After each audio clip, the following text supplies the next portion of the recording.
Biel, a pergunta rapidinho antes só pra gente fazer um momento de recapitulação. Quando você tava lá no Carioca Ball, jogando na areia, você imaginava que um dia você ia fazer uma coletiva no Mineirão da seleção brasileira e que todo esse frição, o pessoal falando aí 300 mil visualizações e tudo mais? Cara, não, jamais passou pela minha cabeça. Eu tenho o meu caminho, minha história com futebol americano é o caminho inverso normalmente da maioria das pessoas. As pessoas normalmente se apaixonam pelo futebol americano, são apaixonadas pelo futebol americano e aí por isso querem jogar, e comigo aconteceu ao contrário. Eu primeiro joguei e depois me apaixonei pelo esporte. Quando eu entrei no esporte, eu entrei mais pelo meu tamanho e tal. Achava estupidamente, como todo mundo que não conhece, que o futebol americano é só violência, truculência, não é nada disso. A gente que depois passou a conhecer o esporte, vê que é um esporte cerebral, de estratégia, etc. Então eu entrei por uma porta dos fundos, assim, no futebol americano, me apaixonei, vi o quão cerebral estratégico é o esporte, e aí fui ganhando liderança primeiro no Botafogo Reptiles, depois no Vasco Patriotas, até chegar à seleção, e realmente nunca tinha passado até então pela minha cabeça que pudesse chegar um dia como esse, e eu fico muito feliz e muito esperançoso de ver que esse esporte, que é um esporte que a gente gosta tanto, né, que envolve tanta paixão, envolve disciplina, envolve caráter, envolve formação de mais do que atletas, formação de pessoas, está ganhando espaço, está crescendo, e a gente vai ter um evento desse porte, um Mineirão lotado de gente assistindo, a um Brasil e Argentina. E agradecer o Bruno que está ali, estamos no escritório dele aqui da Brasil FA, que não só está, né, organizando esse espaço para a gente falar com o Biel, mas o jogo, que é o muito mais importante. Mas Biel, vamos não perdendo tempo, falar aqui da lista. A primeira coisa que eu falei, inclusive na coletiva, para mim foi a surpresa de não ter 3 QBs e só 2, mas foi o que você explicou, né? Como é um jogo pontual, aí, 2 ok, mas no Mundial Não sei, é uma questão que ainda vou avaliar com o Coach Brian mais para frente, numa futura competição, se vale a pena ou não ter 3 quarterbacks.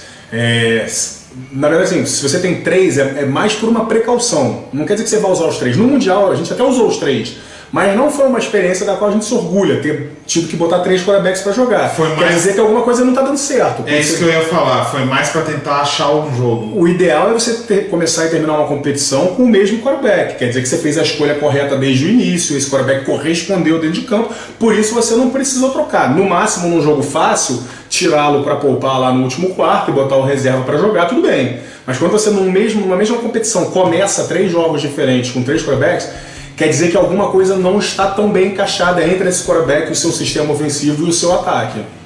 Então, ainda que fossem 3 quarterbacks por uma questão de precaução, a gente gostaria de ter um quarterback que não, esse é o quarterback titular. Todo mundo sabe que o quarterback da seleção brasileira é esse. E esse é o cara que vai começar e terminar os jogos, conduzir o Brasil às vitórias, terminar quando a gente tiver que perder para um adversário superior, mas é o cara que vai ficar e vai perder e vai levantar a cabeça para o jogo seguinte. Mais ou menos por aí. Legal. Acho que é uma evolução, então, do mundo. E a lição que o Mundial trouxe. Sim, sem dúvida. E aí os RBs, que pra mim a coisa mais, né, difícil no Brasil, porque tem muitos bons. Na minha cabeça, o R40 seria uma das vagas, até pelo estilo diferente e tudo mais. Aí os outros 2 eu não sabia, pra mim foram 2 surpresas de 2 jogadores que merecem, mas que são 2 surpresas pra mim aqui. Na verdade, apesar de ter muitos bons running backs espalhados pelo Brasil, você não tem hoje nenhum running back que seja indiscutível, que seja aquele running back que todo mundo fala, não tem jeito, esse cara vai estar na lista com certeza. Como talvez fosse a gente chegando lá nos wide receivers, o Mega, que todo mundo meio que já sabia, ou o quarterback, o próprio Álvaro, que todo mundo já meio que sabia. Running back é uma posição que a gente está carente de jogadores muito jovens e muito bons. Se você parar para pensar, tenta me dizer quem é um excelente running back de 21, 22, 23 anos, entendeu?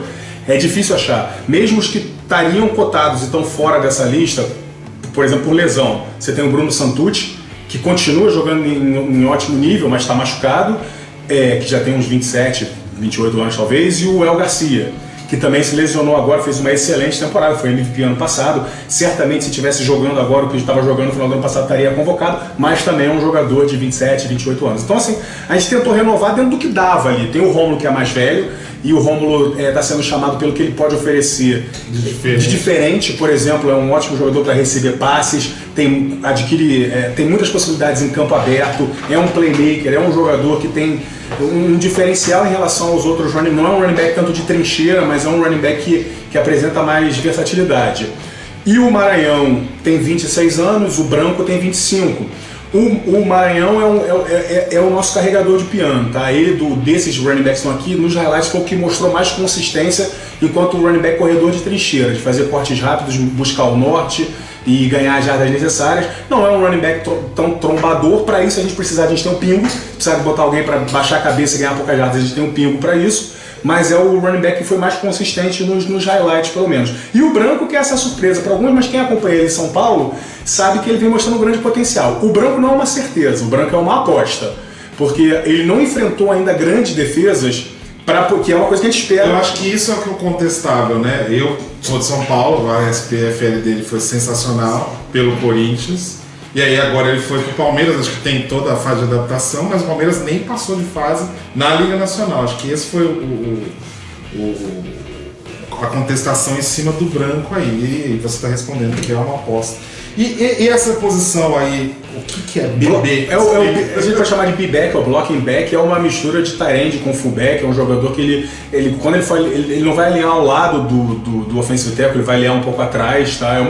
A formação em si a gente até usava na seleção, mas a denominação da posição foi um pedido do coach Brian, a gente, ao invés de convocar fullbacks e convocar tight ends, a gente juntar os dois na mesma posição, que seja um jogador muito forte em bloqueio, tá? Para jogada de corrida, que saiba dar kick-out, saiba eventualmente fazer um pull se precisar, e que também saia para receber rota em jogadas de passe. Você acha que é uma posição deficiente no Brasil? O tight end? De certa forma, sim. Quando a gente para analisar os bons tight ends no Brasil, tight ends completos que saibam tanto bloquear para jogo corrido como correr rotas corretamente para o jogo aéreo, você encontra poucos, tá? Essa é uma grande vantagem, por exemplo, do JP, que foi convocado, que talvez seja o tight end mais completo que a gente tem hoje, que é muito bom tanto na execução de bloqueios, finalização de bloqueios, quanto também na forma de correr rotas e técnica correta. Seria uma posição que ninguém ia ficar falando, mas e fulano, porque não tem muito. Essa posição a gente ficou bem seguro de que o Pingo e o JP são os melhores nomes que a gente tem mesmo. E aí os receivers, tanto os slot quanto o wide, acho que aqui... Não. Tem vários outros nomes que a gente poderia ter lembrado. É sempre uma decisão difícil, como eu falei na coletiva.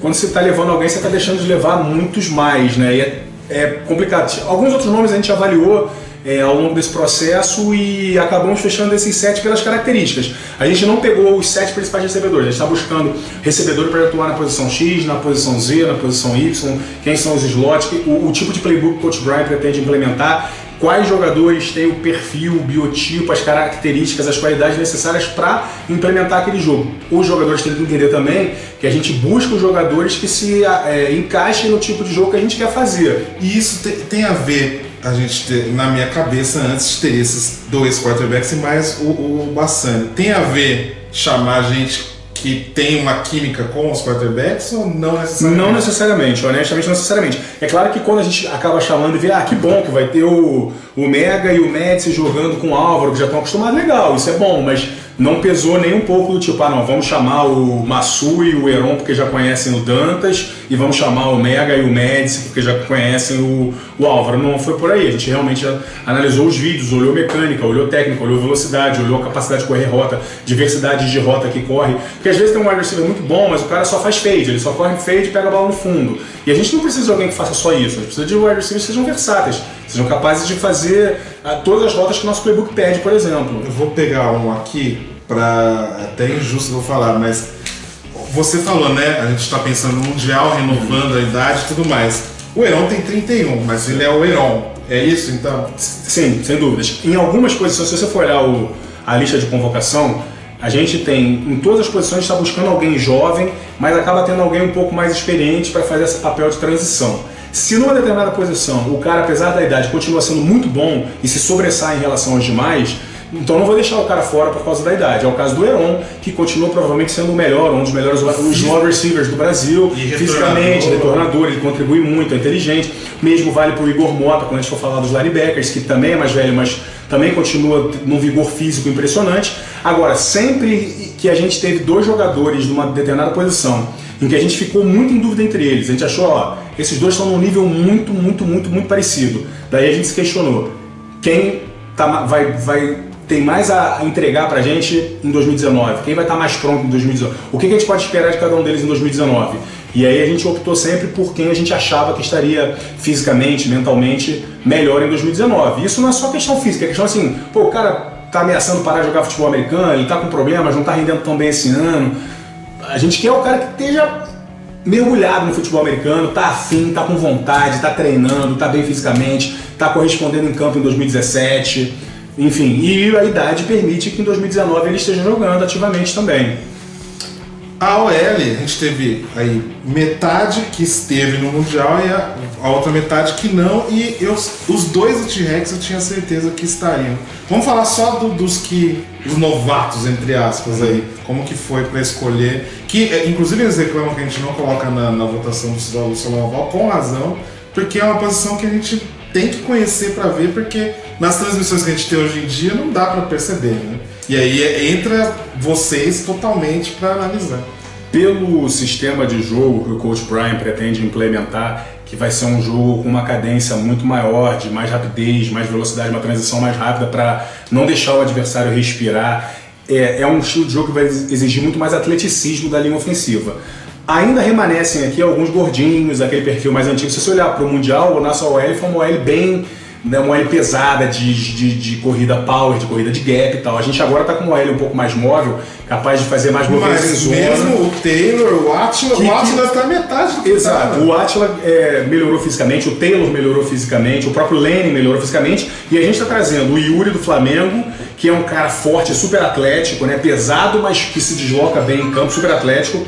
Os três do Rex que estão são jogadores muito mais atléticos do que gordos, né? O Richard Mondinho, o Lucas Passarini e o Breno Takahashi. O Breno que já estava, né? Continua, mas a OL do T-Rex, você vê, tem três jogadores aqui. Por quê? Porque é realmente uma OL que nos últimos anos mostrou ser a melhor OL do país. Com esse ritmo. O bicampeonato do T-Rex brasileiro, em muito se deve ao trabalho que foi feito pela OL. Então, isso tem que ser reconhecido. E ainda tem um outro jogador lá de OL do T-Rex que a gente analisou até o fim, que é o Lorenzini também. Thiago Lorenzini também olhou até o fim, então a gente buscou esse perfil de jogadores atléticos que consigam finalizar bloqueios e não seja só aquele cara que dá um empurrão e acabou a jogada, que a gente recebe muito highlight isso. E esses caras não. Eu estou seguro de mandar os highlights dele para quem quiser ver, que vocês vão ver jogadores que engajam o bloqueio, fazem o bloqueio até o fim da jogada, sabem dar um kick-out, sabem dar um reach block, sabem dar um down block, sabem fazer um pass protection. Então, eu estou bem seguro em relação ao L que a gente chamou também. Vamos lá, defesa, a DL, né? Eu acho que aqui, de todo mundo que a gente estava conversando aqui, né, depois da coletiva e tal, para mim e para algumas pessoas faltou o Cauã, né? Mas quem tá aqui também merecia estar. Como é que foi toda essa escolha aqui? A gente buscou na DL versatilidade, tá? A gente buscou os jogadores de linha defensiva que possam tanto atuar, por exemplo, um nose tackle que possa atuar tanto em técnica 1 como defensive tackle técnica 3, ou um defensive end que saiba jogar tanto em 9 tech como 5 tech, ou possa até mesmo ocupar gap B se precisar. A gente buscou jogadores que saibam jogar tanto fora quanto dentro, porque isso nos dá versatilidade e melhora a nossa rotação. Quem for parar para olhar vai ver que apesar da gente ser uma defesa que joga tradicionalmente em 43, o que nos daria matematicamente 8 DLs, 6 linebackers e 8 DBs, por um pedido do coach Clayton Lovett, a gente está levando 9 DLs. Então a gente está levando 9 DLs para poder garantir rotação o tempo todo na DL. Tá? Então a ideia é que a gente forme pacotes e vá rodando para que ninguém fique cansado. O coach Clayton bate muito nessa tecla. Não pode ter jogador de DL cansado em campo. Os linebackers e os DBs aguentam, eles não precisam ficar girando. Mas a DL, por ser mais pesada, ela realmente precisa ficar girando bastante. Então a gente tem nomes que já eram conhecidos, mas não tiveram a oportunidade de ir ao Mundial, como o Caião, como o Hércules. O Caião estava meio que começando. Exato, mas depois ali passou a se destacar e indiscutivelmente é um dos melhores no século, defensive tackles do Brasil. O próprio Hércules, que cumpre muito bem tanto a função dentro como fora da linha, talvez a melhor linha defensiva do espectro já há algum tempo. Ele teve oportunidade antes do Mundial, estava brigando pela vaga e acabou não indo. Alguns aqui, por exemplo, como o Joe, que estava muito cotado para o último Mundial, acabou ficando fora, então agora a gente está dando essa oportunidade a ele. Talvez merecesse ter ido até o Mundial passado, não foi, agora está tendo essa oportunidade.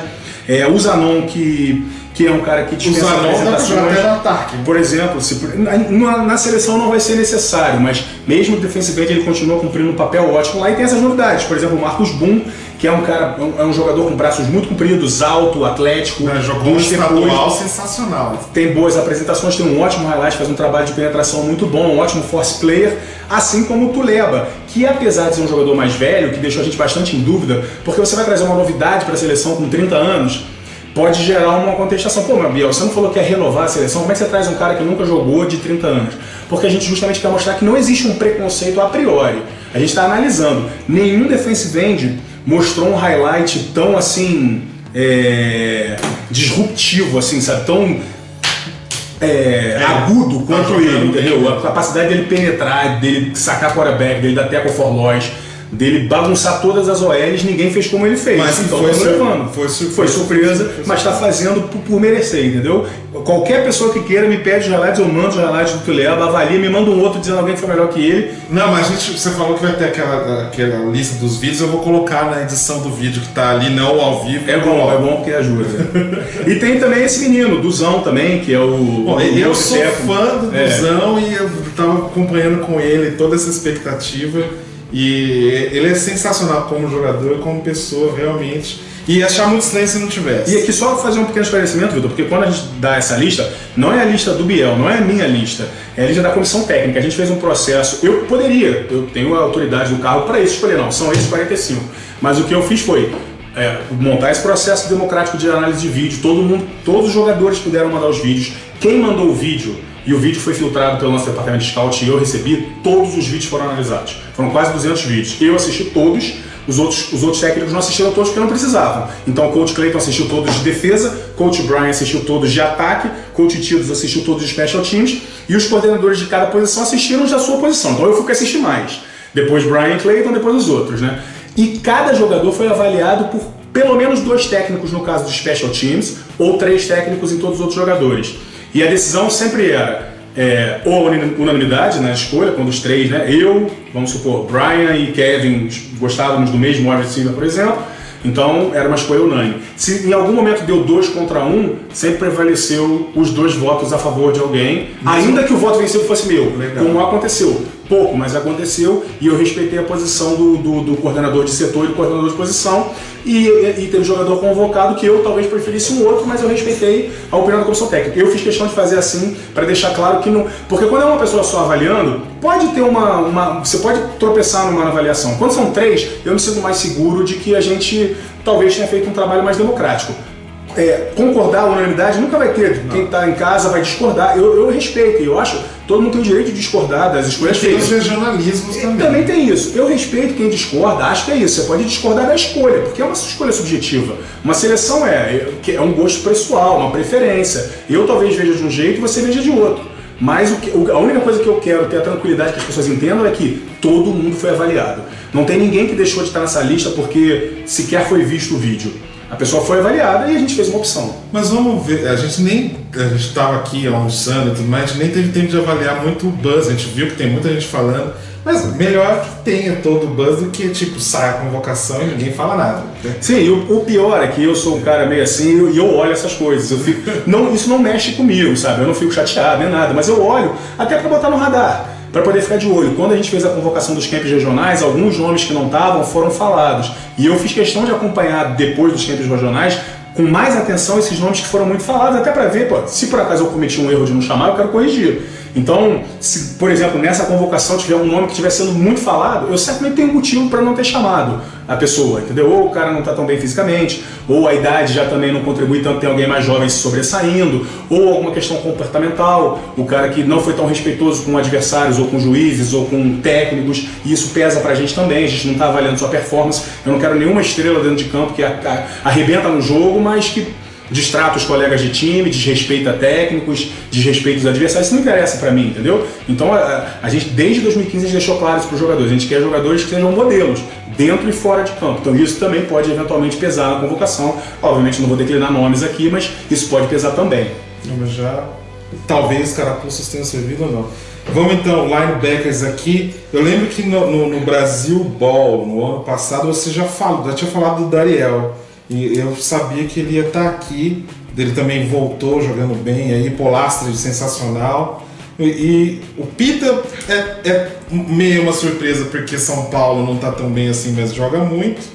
E aí acho que os dois mais novos, né, o Ryan daqui do Cruzeiro e o Guilherme Santana do Mariners, que acho que é o único do Mariners, é que são essa lista de linebackers é uma lista que eu tenho um prazer especial. Assim, pelo seguinte, o Polastri é o exemplo mais claro do sucesso do nosso departamento de scouting. Ele jogava no Sorocaba Vipers, era um ilustre desconhecido, ninguém fazia nem ideia de quem ele era. No Vipers, através do nosso departamento de scouting, o Rex recrutou ele. Ele se tornou o que ele foi no ano passado, o principal linebacker do campeonato. Ele é o cara que puxa a entrada do Rex no campo. Exatamente.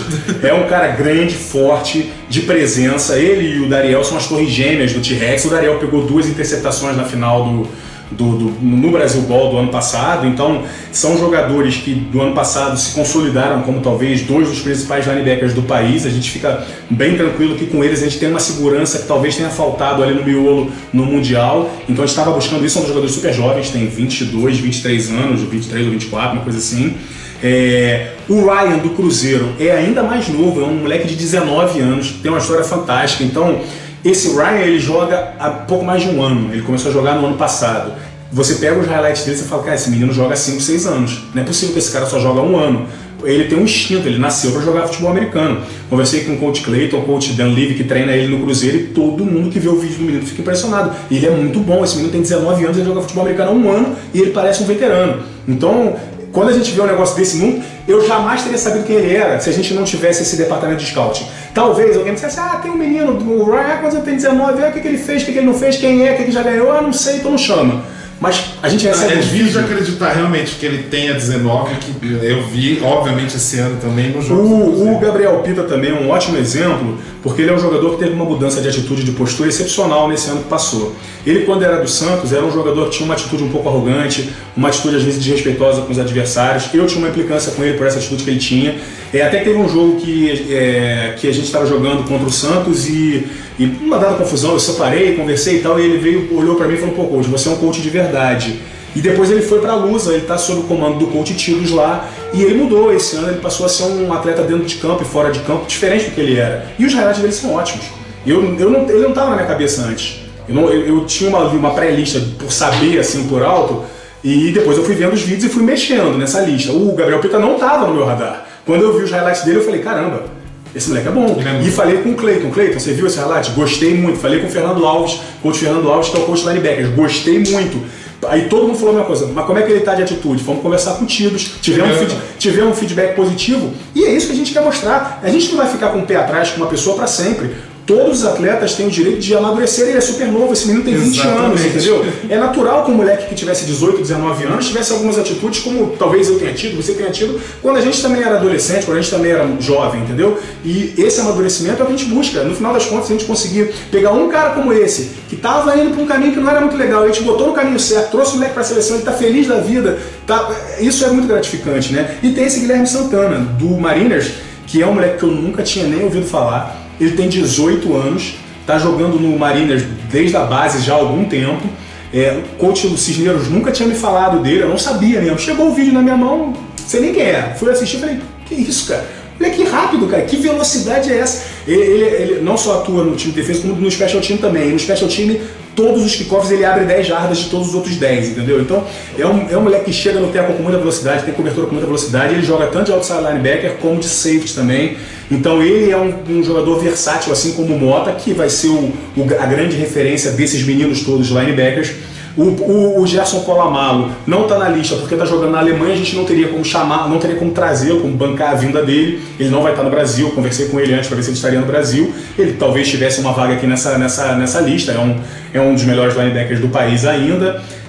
Então acabou sobrando para o Mota essa responsabilidade de ser a referência desses outros linebackers. Mas é uma lista que me agrada muito. Eu não ia perguntar, mas você falou que o Guilherme faz papel de outside linebacker e safety. E você teve na sua cabeça o Arthur DeLuca da Lusa? Ele foi um dos que chegaram até o final, assim. Que ele jogou muito. Então, o highlight do Arthur DeLuca me impressionou muito positivamente. Ele é um menino super acrobático, super atlético, tem umas interceptações incríveis que ele faz. Ele é muito rápido, ele chega muito rápido, muda de direção rapidamente. A gente avaliou, ele certamente vai receber um comunicado nosso de que a gente está de olho nele, que se acontecer alguma coisa com alguém, ele é um dos cotados para eventualmente assumir a vaga. E também é um moleque novo, de 20 anos também. Então, o que você falou encaixa muito no que ele falou. Agora vamos quase terminar com os DBs, depois e não vamos mais ocupar o espaço e a sala do Guilherme. Os DBs, como a gente sacrificou um DB, o que a gente tentou fazer foi, vamos levar 3 safeties, 3 cornerbacks e um que jogue cornerback / safety. Esse ano, o Pezão, que já é um safety de respeito dos Packers há muito tempo, ele jogou de corner uma boa parte da temporada. Então a gente viu que o Pezão tinha um rendimento bom, tanto de corner como de safety. Então a gente trouxe ele como esse coringa, porque a gente assim, de certa forma, a gente tem 4 cornerbacks e 4 safeties, além do Mota e do Guilherme, que podem jogar de safety também se precisar. Então a gente fica bem defendido em defensive backs, mesmo estando com um a menos, porque a gente quis levar 9 linhas defensivas. Os safeties que você tem aí, o Bernardini provavelmente é o melhor safety do país, é um cara que poderia ter estado no último Mundial, a gente se ressente de não ter levado ele para o último Mundial, a gente quase perdeu ele para a Itália, a gente brigou para ter o Bernardini na seleção brasileira, é um jogador de leitura excelente, muita velocidade, novo também, que jogou em primeira divisão da Alemanha, então é um jogador que tem um currículo de respeito. Inglaterra, Suíça, Itália e Alemanha. Só isso. O Rocha, que é o jogador mais velho dessa lista, é um jogador de 33 anos, que você fala, Bia, e aí, vai levar um cara tão velho assim? Eu olhei todos os highlights dos moleques e comparei com o do Rocha. Ele tem 33 anos, mas ele chega mais rápido, o físico tá demais, né? Se o cara tem 33 anos e tem um físico como o Rocha tem, se ele aguentar chegar aos 35 nesse nível com highlights, produzindo um highlight como esse, enfim, não vou deixar de levar por causa da idade, ele também vai ter essa referência. O Miranda é um jogador novo também, que já é uma liderança no Tritões há muito tempo, um jogador que sempre está pegando interceptação decisiva, um jogador extremamente inteligente, sabe fazer a leitura dupla, o two read, que a gente gosta de implementar na seleção brasileira também, o Tritões tem isso. E o Trapa, que é o nosso coach de defensive backs, ele trabalha com o Miranda há 300 anos, então ele é um jogador de confiança do Trapa também.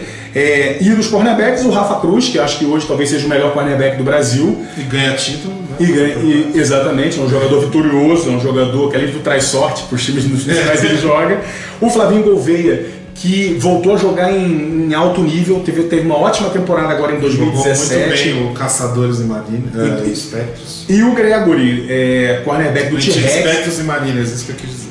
E o Gregory, cornerback do T-Rex, que também é um destaque, tem um highlight muito bom. Essa posição de DB foi uma posição que a gente teve bastante dificuldade, para ser bem sincero. Eu, o Cleiton, a gente conversou bastante, porque além desses nomes que estão aqui, tem vários outros nomes que poderiam estar sendo avaliados, como você citou o Arthur DeLuca, o próprio Cleverson do Crocodiles, os irmãos Kivas do HP, Anderson e Cleverson Kivas, o Ziegler lá do Santa Maria Soldiers, tem o Rainer, que é um menino que era do Pirates e foi para o Recife Mariners também. Então tem o Luiz Ronques do Flamengo, que estava muito bem cotado. Se a convocação tivesse sido no final do ano passado, certamente teria sido chamado, mas já não fez o Otávio, eu acho que já falou que eu conversei muito com o Otávio, eu gosto muito do Ronques, enfim, é um outro que, se der qualquer problema aqui, pode ser chamado também. Se a convocação tivesse sido no início do ano, ele certamente teria sido convocado. Mesmo o caso do Patrick, o wide receiver, que também fica na lista de espera. mas não fez em 2017 um ano tão bom quanto fez em 2016 pelo Flamengo.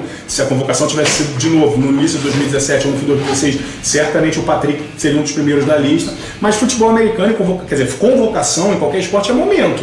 Então a gente tem que olhar o que o cara está produzindo esse ano, entendeu?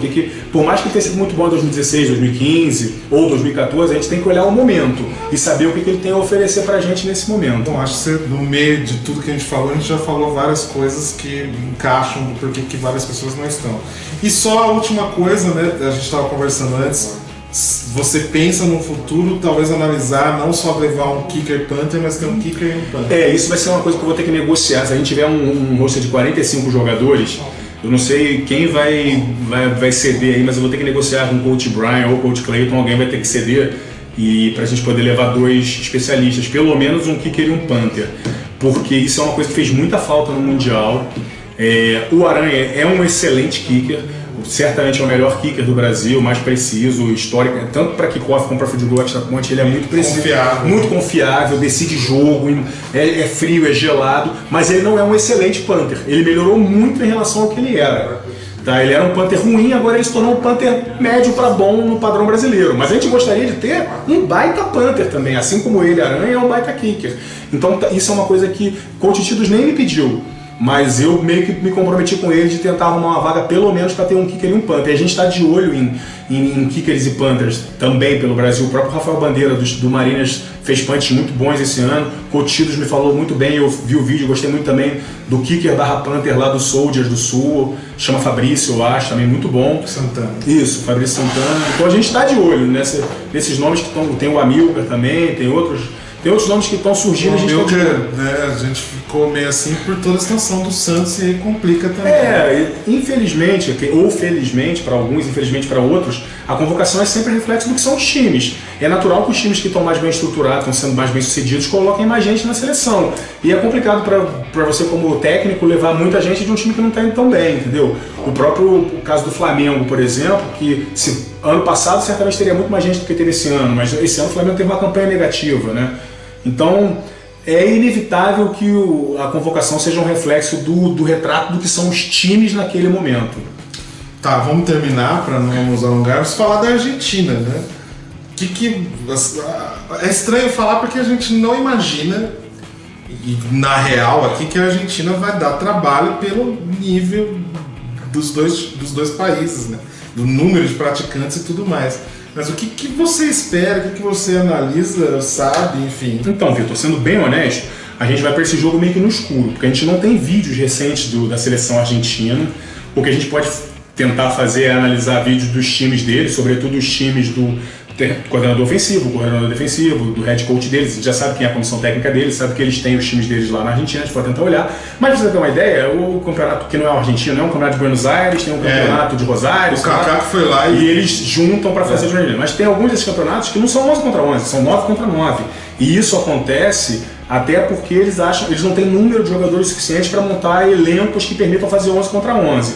Então, quando eu vejo as entrevistas dos técnicos deles, eles do lado de lá estão atribuindo todo o favoritismo para o Brasil. Eles dizem, o Brasil tem jogadores mais talentosos, eles jogam há mais tempo, eles são mais fortes, eles são maiores, tem mais gente jogando.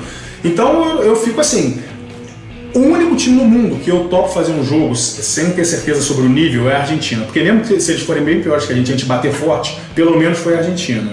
Então, vale a pena de qualquer jeito pela rivalidade que é. Eu honestamente não sei o que vai ser. Eu sei que eu vou exigir dos jogadores, eu vou cobrar, a gente tem a obrigação de ganhar. E tem a obrigação de ganhar sem susto, pelo que a gente vem fazendo, pelo que a gente vem treinando, pelo que a gente vem desenvolvendo, não só na seleção, mas os times brasileiros, em comparação ao que a gente vê com a Argentina. E acho que isso foi uma lição do Mundial, né? Que a seleção vai ser um reflexo do que os times... Exatamente. Aí depois da Argentina, mais pra frente, a gente tendo a oportunidade, já falei com o Rogério Pimentel, a gente tem total interesse em enfrentar, por exemplo, uma seleção que a gente sabe que é mais forte que a gente, ou um time universitário mexicano, ou um time universitário americano, ou uma seleção europeia, porque na preparação para uma Copa do Mundo é importante a gente apanhar também. Então a gente... Primeiro vamos ver como é que vai ser contra a Argentina. Acho que vai ser um grande evento, vale muito, não só pelo que vai acontecer dentro de campo, mas pelo evento, vale muito pelo training camp que vai ter. Porque quando você faz um training camp, não importa quem é o adversário. 14 o training 15, camp né? é igual, 14 e 15. Quinta e sexta, a parte de treinamento, instalação de playbook, reunião de vídeo, integração dos jogadores, adaptação ao playbook, isso seria igual independentemente do adversário. Então, a gente está se preparando. Claro, vai ter uma parte menor de scouting do adversário, porque a gente não tem vídeo para ver. Se fosse um adversário que tem um monte de vídeo, a gente faria um trabalho de gameplay e scouting em cima deles. Igual foi no Mundial. Como foi no Mundial, que a gente não vai ter tanto como fazer. Mas então o que a gente decidiu? Vamos focar em nós mesmos. Nós vamos focar na nossa execução. Vamos focar nos nossos vídeos, nos nossos treinos, pra gente fazer tudo certinho. Chegando lá, não importa o adversário, a jogada é sempre igual. Uma counter é uma counter, uma power é uma power, uma cover 2 é uma cover 2, uma cover 3. A jogada não muda de acordo com o adversário. O qual é o mesmo, os jogadores têm que executar corretamente aquilo. E é isso que a gente vai avaliar. E não importa o placar, não importa como esteja o jogo, se está fácil, se está difícil. Para os jogadores, isso vai valer muito, porque vai ser a oportunidade que eles vão ter de mostrar o desempenho deles em vídeo, que eles sabem que vai ser analisado depois e que todo mundo aqui sabe que o objetivo de longo prazo qual é? É o Mundial de 2019. E aquilo que você estava falando antes, que tem gente que ficou de fora que pode entrar e tem gente que está dentro que também pode sair. Exatamente. Olha, eu diria o seguinte, Vitor, que dessa lista que tem aqui, que é uma lista que foi bastante renovada, né? Até falei na coletiva, dessa lista, pegando o último Mundial, 65% mudaram em relação ao último Mundial. Sobraram 35%, é um percentual de renovação de 2/3, é relativamente alto. A gente conseguiu rejuvenescer a seleção em um ano, média de idade caiu de 27 para 26 anos. A gente conseguiu levar para mais estados, eram 8 estados representados, agora são 12. Mas se eu for parar para olhar e para trás na hora que eu estava fazendo a montagem da lista e ver assim, quem eu tinha certeza absoluta, dos 45 talvez, certeza absoluta tivesse uns 15 a 20. Significa dizer que mais da metade das vagas estão meio que em aberto. A gente escolheu porque tinha que escolher um. Se pudesse, ao invés de levar, sei lá, 7 recebedores, levar 12, eu tinha outros 5 para levar. Se pudesse, ao invés de levar 8 OLs, levar 11, eu também tinha. Isso era uma dúvida que eu tinha. Se não, como tem o training camp, se não ia ter mais gente além dos 45. É questão logística ou é questão de vamos simular o que vai ser real? As duas coisas. Primeiro, se levasse mais gente, significaria muito mais custo para a organização do evento e não daria, seria inviável. Porque significaria mais hotel, mais passagem, mais alimentação, mais traslado, que dessa vez, pela primeira vez, os atletas e técnicos estão indo a custo zero, o que é uma grande conquista, é um passo, é um marco para o futebol americano, que se você parar para pensar, são atletas amadores que se sacrificam diariamente, que treinam, que trabalham, que estudam, que se matam para isso e ainda tem que bancar a viagem para vender moto, etc., como fizeram no Panamá. Aí se classificou, o Brasil ganhou do Panamá, foi pro Mundial, agora vai. Não foi. Todo mundo tem que tirar do bolsa a passagem, como eu tirei, como você tirou. Então esse é um marco, então tem que ser 45. E além disso, a gente já teve experiências em camps passados que com gente demais é ruim. Tipo 70 pessoas, você não dá um tempo de jogo, um play time suficiente para todo mundo. Tipo um camp com 5 quarterbacks como teve no Rio, depois eu soube o feedback, foi péssimo, porque nenhum quarterback conseguia mostrar. Você não tem tempo para mostrar, entendeu? E aí fica aquela rotação exagerada e você não consegue ver ninguém bem. Então é preferível mesmo levar um elenco mais enxuto. O que eu disse se tivesse mais gente, eu poderia te levar, mas eu tenho que cortar, não tem jeito. Então, gente boa, gente de quem eu gosto pessoalmente como jogador, ficou de fora. É tristeza, alguns inclusive que conviveram comigo no Mundial, que são ótimas pessoas, são jogadores que têm uma baita história pela seleção, que eu adoraria poder manter para sempre ali na seleção do lado, porque são pessoas que agregam muito. Mas infelizmente chega uma hora que a gente tem que renovar, a gente tem que mudar a geração, a gente tem que entregar o bastão para aquela geração que está chegando e deixar que eles conduzam o Brasil a partir de agora, e é mais ou menos o que a gente está tentando fazer. Vamos lá, e eu acho que vai dar certo esse primeiro passo, sensacional, evento, todo mundo junto. Legal essa sala que está aqui também, não estamos só eu e o Biel, estamos o Abraão, que eu conheci entre aspas hoje, o Bruno Guilherme e o Rogério Pimentel também.